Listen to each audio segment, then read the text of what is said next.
দেশে প্রথমবারের মতো নতুন আরও এক ধরনের মাদকের সন্ধান পেয়েছে মাদকদ্রব্য নিয়ন্ত্রণ অধিদপ্তর।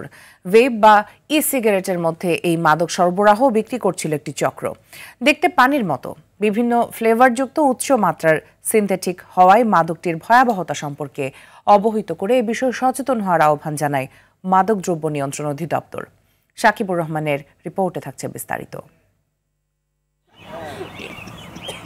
অনেকেই নিকোটিনের আসক্তি কমাতে ভেপ বা ই সিগারেট সেবন করে, তবে এর সাথে মেশানো থাকতে পারে ভয়ঙ্কর মাদক এমডিএমবি। দেশে প্রথমবারের মতো এমন মাদকের সন্ধান পেয়েছে মাদকদ্রব্য নিয়ন্ত্রণ অধিদপ্তর।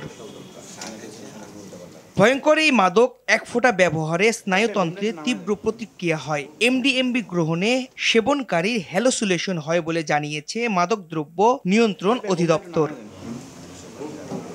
মালয়েশিয়া থেকে আসা এই মাদক ই সিগারেটের সাথে মিশিয়ে বিক্রি করছিল একটি চক্র। মূল হোতাসহ চক্রের 4 সদস্যকে গ্রেফতার করা হয়েছে। শুক্রবার সংবাদ সম্মেলনে এমন তথ্য জানায় মাদকদ্রব্য নিয়ন্ত্রণ অধিদপ্তর।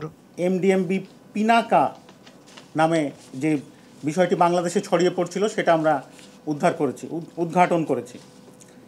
আমরা এ পর্যন্ত 4 জন আসামি গ্রেফতার করেছি। সাম্প্রতিক সময় দেশে ভেপ এবং ই সিগারেটসের কার্টিজের ভেতরে গোপনে মেশানো শুরু হয়েছে তরল মাদক সিনথেটিক ড্রাগ MDMB-5F পিনাকা।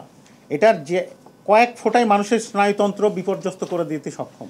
সংবাদ সম্মেলনে আরও জানানো হয়, চক্রটি ফেসবুক ও হোয়াটসঅ্যাপে বিভিন্ন গ্রুপের মাধ্যমে মাদক বিক্রি করত। শয়তানের নিঃশ্বাসের চেয়েও ভয়ঙ্কর এই নতুন মাদক এমডিএমবি। যে ধরনের মাদক, এটা সাধারণত ওই অন্যান্য মাদকগুলো যেভাবে বিক্রি হয় সেভাবে তারা এখনো শুরু করতে পারেনি। আমরা যখনই ট্রেস করেছি যে হ্যাঁ এটা অনলাইনের মাধ্যমে ক্লোজড গ্রুপের কাছে বিক্রয় করা হচ্ছে, আমরা সেখানে হিট করেছি। আমরা আমাদের প্রযুক্তি এবং আমাদের ম্যান পাওয়ারকে ইউজ করে right balance of technology and human resource আমরা এটাকে উদ্ধার করেছি। মাদকদ্রব্য নিয়ন্ত্রণ অধিদপ্তর বলছে, এমডিএমবির ভয়াবহতা বিবেচনায় এটিকে খ থেকে ক শ্রেণীভুক্ত করা হবে, যা আন্তর্জাতিকভাবে নেক্সট জেনারেশন সিনথেটিক ড্রাগ হিসেবে ট্রিট করা হচ্ছে। সাকিবুর রহমান, RTV, ঢাকা।